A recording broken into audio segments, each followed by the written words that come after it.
क्या लग रहा है सर, आज का चुनाव हो रहा है अभी तक के क्या स्थिति है सर आपका? देखिए, अभी तो आप बूथ में गए हैं, हमारा तो बूथ नंबर 83 है। जी। हमने भी अपना मतदान किया है हाँ। और हम लोगों से अपील किया है कि अपना मतदान करिए। लोकतंत्र के महापर्व में अपनी भी सहभागिता निभाएं। और जहाँ तक सवाल है, तो जो चुनाव हो रहा है, तो यहाँ तो देश में किसका लहर चल रहा है आपको पता है, और प्रधानमंत्री तो तय है पहले से। और हम बताएंगे, यहाँ तो दो लोग चुनाव लड़ रहे हैं, मुख्य तो दो लोग लड़ रहे हैं, एक चिराग जी हैं और दूसरा शिवचंद्र राम जी। हमारा तो मानना है कि चिराग जी इस बार अपने पिताजी के रिकॉर्ड को तोड़ेंगे। कैसे आप कह रहे हैं सर कि रिकॉर्ड चिराग जी तोड़ेंगे, जबकि जो जातीय समीकरण देखी जाए तो यादव के साथ साथ जो है आपके कुशवाहा समाज के लोग भी आपके विरोध में, मल्लाह समाज के लोग तो खैर उनके साथ हैं, मुकेश सहनी जी।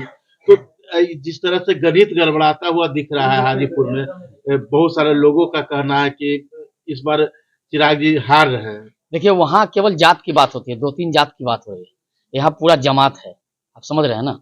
वहाँ 2-3 जात का नाम लिया आपने, उसी जाति में से भी हमारे पास वोट है, उनका भी कुछ परसेंटेज वोट हमारे गठबंधन को मिल रहा है। लेकिन यहाँ जमात की बात है। नरेंद्र मोदी ने कहा है जमात की बात करें, हम सबका साथ सबका विकास की बात करते हैं।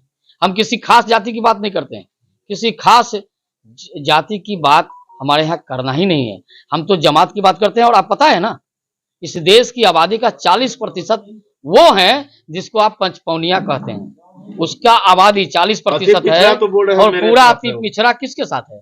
वो बोल रहे हैं कि तेजस्वी जी कह रहे हैं कि अति तो पिछड़ा। आप तो 2-3 गो का नाम लिए, तो कहाँ तेजस्वी जी के साथ उनका कहाँ है? एक आदमी किसी को लेके घूम रहे हैं। एक और मुद्दा सर गरमाता हुआ दिख रहा था कि अपने चाचा के साथ तेजस्वी जी नाइंसाफी करके जबरन उनको हटाकर और खुद वो हाजीपुर आए, जबकि जमुई के 2 बार सांसद रहे, वहां छोड़ के आए हैं।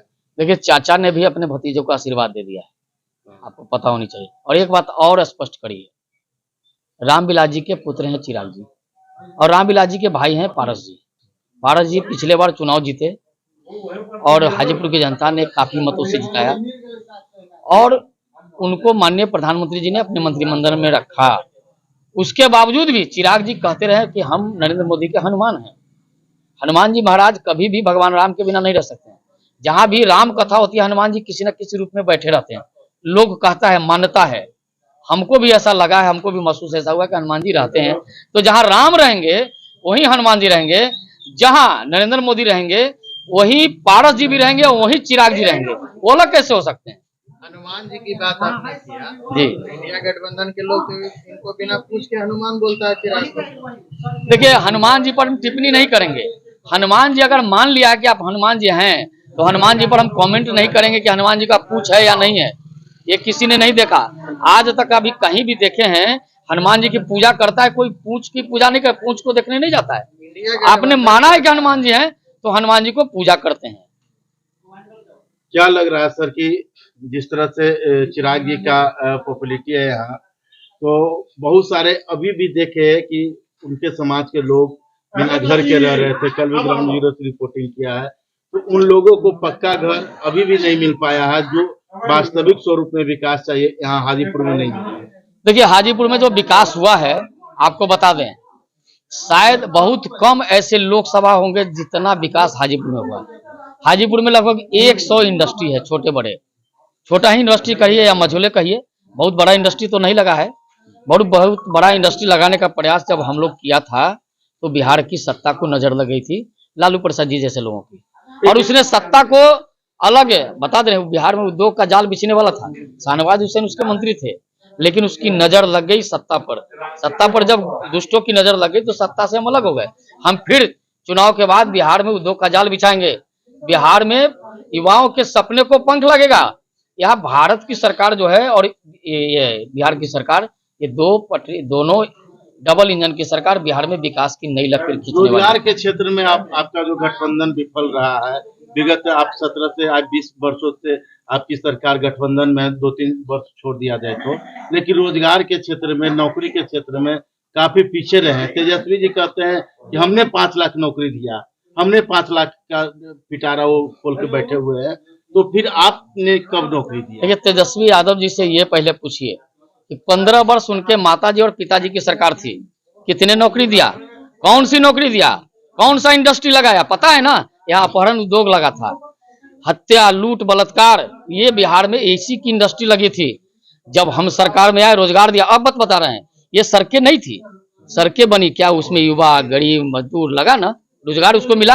अब बता रहे हैं, ये बिजली का जो जाल बिछा है, इसके लगाने में भी युवा लगा है, ये भी रोजगार है। जो इंडस्ट्री बैठा, जो इंडस्ट्री चालू हुआ है, जो इसमें धुएं निकल रहे हैं, उसमें भी युवा काम करते हैं, वो भी रोजगार है। आपने जो रोजगार की बात जो किया है, वो रोजगार की बात आप मत करिए। आपने रोजगार दिया, आपने रोजगार दिया कि बालू माफिया, शराब माफिया, गांजा माफिया, जमीन माफिया, इसको रोजगार दिया। नीतीश कुमार ने रोजगार दिया है, एनडीए की सरकार ने रोजगार दिया है। अगर आपने रोजगार दिया ही था तो 15 वर्ष आपके माताजी और पिताजी की सरकार थी, कौन सा रोजगार दिया था? ये रोजगार की बात मत करिए। ये बिहार की जनता सब देख रही है, और ये चुनाव जो हो रहा है ना, रिजल्ट पता चलेगा कितना रोजगार आप दिया है। आपको बेरोजगार करने वाली है बिहार की जनता। आपके एक सवाल है कि बीजेपी जो है कि बड़े भाई की भूमिका जैसी स्थिति में है, तो क्या 2025 में जो है नीतीश कुमार की कुर्सी जाने वाली है? देखिए 25 में, देखिए हम तो नीतीश जी के साथ 94 से हैं, नीतीश जी के साथ लगातार हैं। नीतीश जी ने क्या कहा, हमसे कुछ भूल हो गया, बार बार ये बोल रहे हैं। बड़े हैं, हम उन पर कमेंट नहीं करेंगे। और उन्होंने कहा कि मैं अब यहीं रहूंगा। भूल के जुर्माना उनका कुर्सी पोजीशन में आप लोग ले लीजिए। देखिए बता रहे हैं, नीतीश कुमार जी अभी मुख्यमंत्री हैं। 25 में भी पूरा हम लोग साथ में एनडीए मिलकर चुनाव लड़ेंगे, और जो तय होगा उस समय, अभी मुख्यमंत्री नीतीश कुमार जी हैं, कोई शंका सुबह नहीं है। नीतीश कुमार जी की इच्छा होगी और नरेंद्र मोदी की जो इच्छा होगी उसी का पालन होगा, इसमें कोई संदेह मत करिए। क्या परिचय वोट बढ़ेगा इस बार आपके वोट से लालटेन? नहीं, हाँ? लालटेन नहीं बढ़ेगा। क्यों? अब तो लाइन उन है तो लालटेन लालटेन लाइन थोड़े दिया है। जो विकास चाहिए था विकास तो मिल गया, विकास तो अब नीतीश, परिवर्तन चाहिए कि नहीं वो तो नीतीश जी किए हैं विकास। लालू यादव के राज्य में कोई विकास नहीं हुआ। मौका देना चाहते हैं? काहे देंगे उनको मौका? कितना अच्छा है, बिजली छिनवाना है क्या? फिर लालटेन युग में जाए? ये राघोपुर विधानसभा है। जी हाँ, यहाँ के तो अच्छा, विधायक रहने का क्या होगा? जाकर के देखिए ना, क्या किए हैं हुआ करके, कुछ तो नहीं करते। यहाँ सर यादव बहुल्य क्षेत्र है, यहाँ का विधायक तो भाई यादव समुदाय से ही लोग आते हैं। तो क्या लग रहा है कि इस विधानसभा में लीड करेंगे तेजस्वी जी? तेजस्वी जी लीड नहीं करेंगे, नहीं करेंगे लीड। तो जब तक रहे लालू जी तब तक 2-2 फीट रोड में गड्ढा रहा, रोडे नहीं था। ये रोड जो देख रहे हैं नीतीश कुमार के समय से बना है। हम लोग जैसा युवा के जब उम्र खत्म हो जाएगा ना, तब लालू जी के राज्य को याद भूल जाएगा लोग। तो जब तक हम लोग हैं तब तक तो वापस नहीं आने वाले। अच्छा, कहा जा रहा है ये कि तेजस्वी जी जो है कि 2 मुख्यमंत्री का बेटा है, तो तेजस्वी जी के तो बहुत ज्ञान है, तो उनके सामने चिराग पासवान कितना? तेजस्वी जी तो 9वीं फेल है, बिहार ही नहीं पूरे ऑल इंडिया जानती है। वो भी 9वां जो फेल हुए हैं, कभी पढ़ने तक तो गए नहीं है। उप मुख्यमंत्री तो रहे, वो उप मुख्यमंत्री रहे लेकिन ज्ञान की तो कमी है। उप मुख्यमंत्री रहे लेकिन काम क्या किए? आज बोल रहे हैं कि हम रोजगार दिए हैं, शिक्षा में इतना हम टीचर को बहाली करा दिए हैं, लेकिन वो सब नीतीश कुमार का देन है। तेजस्वी जी यहाँ पर फेल है। क्या लग रहा है सर, आप लोग युवा है, अभी तक रोजगार नहीं मिला है। नरेंद्र मोदी जी बड़ा कहे थे 2 करोड़ देंगे रोजगार, आप लोग अभी तक ऐसे ही, इस पे क्या कहना चाहेंगे? रोजगार नहीं मिला है तो मोदी थोड़ी दोबारा आ रहे हैं, बिना रोजगार के कोई थोड़ी आता है।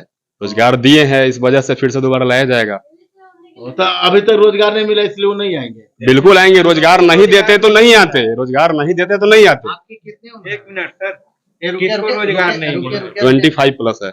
क्या लग रहा है कि रोजगार कर रहे हैं अभी आप? जी बिल्कुल, कोई जॉब है आपके पास? बिल्कुल मेरा अपना है, मैं इंस्टीट्यूशन चलाता हूँ पटना। जी ठीक है, क्या बोलना चाहते? किसको रोजगार नहीं मिला है, हम ये पूछना चाह रहे हैं। भाई यहाँ बिहार के युवाओं को नहीं मिला, जिसके पास टैलेंट है वो ऑटोमेटिक सब सेटल है। बोला जा रहा था जिसके पास टैलेंट है वो ऑटोमेटिक सेटल है। हाँ। कौन सेटल नहीं है आज के डेट में, ये बताइए। तो क्या चाहते हैं हाँ? कि इस बार 24 में कौन आए? 24 में मोदी जी आ गए, आ गए, आ नहीं रहे, आ गए। कहा जा रहा है 400 पार, 400 पार होगा। 4 जून को बुझाया जाएगा कि 400 पार हो रहा है कि नहीं हो रहा है। 4 जून देखना है, 4 तारीख का बदल जाएगा। संविधान कला बदलेगा, संविधान कौन अम्बेडकर को बदलने जाए? अम्बेडकर है। अम्बेडकर का ही सब संविधान रहेगा। अरे देश में कम से कम मोदी जी नाम रोशन किए हैं ना भारत का। मोदी जी का सत्ता आया तो 370 हटा दिए, 370 हटाए तो देश के काम किए, पाकिस्तान को दे दे। ये सब चीज कर रहे हैं तो कहीं ना कहीं से भाई मुस्लिम समुदाय के लोगों को तो दिक्कत हो रहा है। कहीं किसी को दिक्कत नहीं है, मुस्लिम भी वोट दे रहा है उनको। काहे दे रहा है मुस्लिम? काम पर दे रहा है, मोदी जी के ना काम पर दे रहा है। क्या मानते हैं कि सभी लोग वोट दे रहा है मोदी? अच्छा ठीक है, विकास तो हुआ है लेकिन यादव लोग का विकास नहीं हो रहा है, इसमें क्या कहें? देखिए विकास सबका हुआ है। जहाँ तक लोकतंत्र है, लोकतंत्र में पक्ष और विपक्ष दोनों होते हैं, हमेशा होना चाहिए। एक बात और समझिए, जब से पृथ्वी बनी है अच्छाई और बुराई दोनों चीज है। जो अच्छाई है मोदी है, बाकी बुराई जहाँ है सारी जनता जानती है। एक बात, दूसरी बात, 4 जून को 12 बजे तक आपको सारा सवाल का जवाब मिल जाना है कि रोजगार मिला है कि नहीं, व्यवस्था कुव्यवस्था है, संविधान कौन बिगाड़ रहा है, ये सारा जवाब 4 जून को 12 बजे तक ही पता चल जाएगा। वोटिंग से पहले तो ये सवाल बना हुआ रहेगा ही। देखिए वो हमेशा रहेगा और रहना भी चाहिए, इसी का नाम लोकतंत्र है।